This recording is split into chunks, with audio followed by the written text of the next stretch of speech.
Como xudicialmente nas sentenzas houve unha evolución desde ese momento, é dicir, a lei do divorcio que temos agora ou a aplicación respecto ao divorcio que temos agora non ten nada que ver con eses inicios.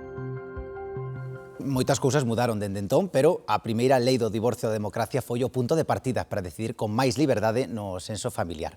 Nun día como hoxe entrou en vigor hai case medio século, dende entón na nosa comunidade rexistráronse máis de 150.000 rupturas matrimoniais. Foi todo un avance social e xurídico. Iria Soengas. Si, fanse 45 anos da aprobación dunha norma que veu dar solución a moitas parellas que estaban obrigadas a seguir xuntas porque a única vía para disolver o matrimonio pasaba polos tribunais eclesiásticos. Unha lei que se foi reformando co paso dos anos e que pasou, por exemplo, dun modelo en que a custodia recaía exclusivamente nas mulleres a que a día doxe a custodia compartida sexa a opción maioritaria. Tamén se reduciron os litixios nos xulgados e, de feito, o ano pasado algo máis do 80% dos divorcios resolvéronse de mutuo acordo. Unha norma que trouxo un importante cambio social e que abriu a porta a novos modelos de familia.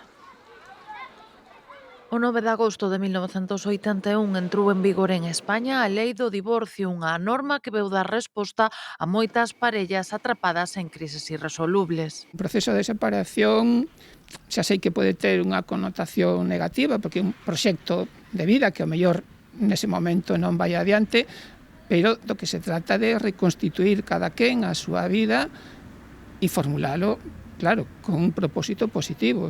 Ata entón, a única vía para disolver un matrimonio pasaba polos tribunais eclesiásticos. Proceso complicado, a nulidade eclesiástica, porque hai que probar determinadas causas realmente importantes que xustifiquen que ese matrimonio relixioso non foi feito da forma correcta, da forma adecuada, cumplindo os requisitos que efectivamente o dereito canónico exixe.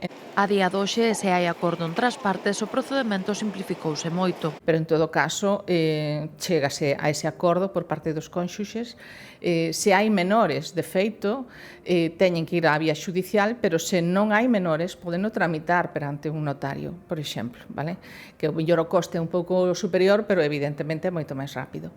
As distintas reformas foron adaptando a normas necesidades das familias, pero ainda hai quen cree que hai aspectos que poden mellorarse. Pero aínda lle faltan mecanismos para que na vía xudicial, cando os procesos se enquistan, os xuíces conten con apoios áxiles dos gabinetes de avaliación psicosocial, non? España foi dos últimos países en Europa en aprobar unha lei que supuxo un importante cambio social cara á igualdade.